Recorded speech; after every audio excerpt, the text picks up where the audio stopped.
تواضع يرفعك الله.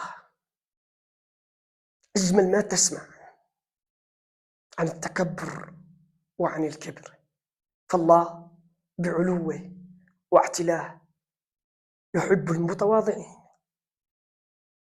من تواضع رفعه الله، ومن تكبر أذله الله. المتكبرون قال عليه الصلاة والسلام يبعثون كالذار تطئهم الناس بأقدامهم. التواضع أجمل صفة، وهي من صفات الأخلاق، والدين أخلاق، لقول الحبيب صلى الله عليه وسلم إنما بعثت لأتمم مكارم الأخلاق.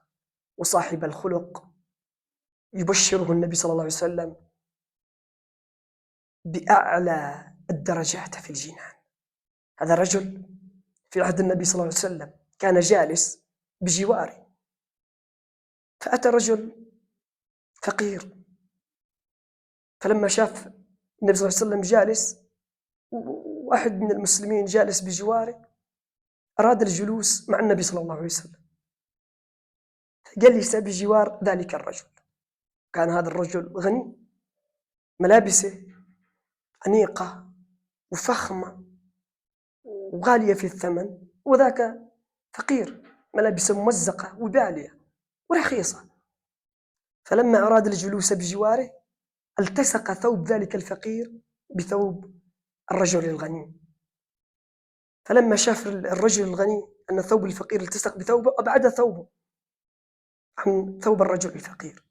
الرسول ينظر عليه الصلاة والسلام، ثم قال النبي صلى الله عليه وسلم غضب واحمر وجهه، وقال إلى الصحابي اللي أبعد ثوبه عن ثوب الفقير: هل ستأخذ الفقر منه لأنه ثوب التصق بثوبك، ستأخذ الفقر منه، أم سيأخذ الغناء منك لأن ثوبك التمس بثوبه؟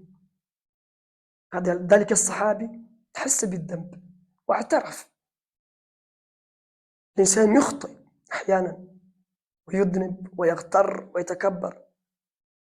ثم قام ذلك الصحابي وقال: يا رسول الله، أراد أن يؤدب نفسه عن فعلته وعما صنع، فقال: يا رسول الله، أشهدك أني أهب له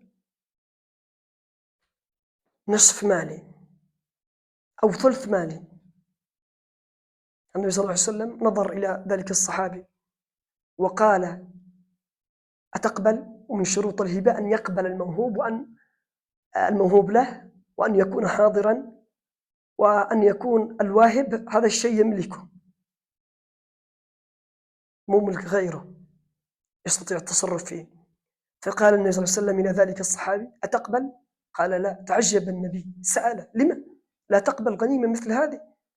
قال: أخشى أن أصير غنيا وأتكبر على الناس. وهذا ليس كل غني يتكبر، لا،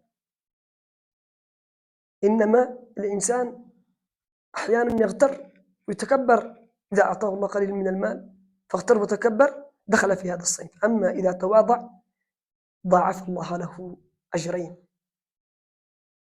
أسأل الله أن يحفظنا جميعا وأن يجعلنا من المتواضعين ولا من المتكبرين.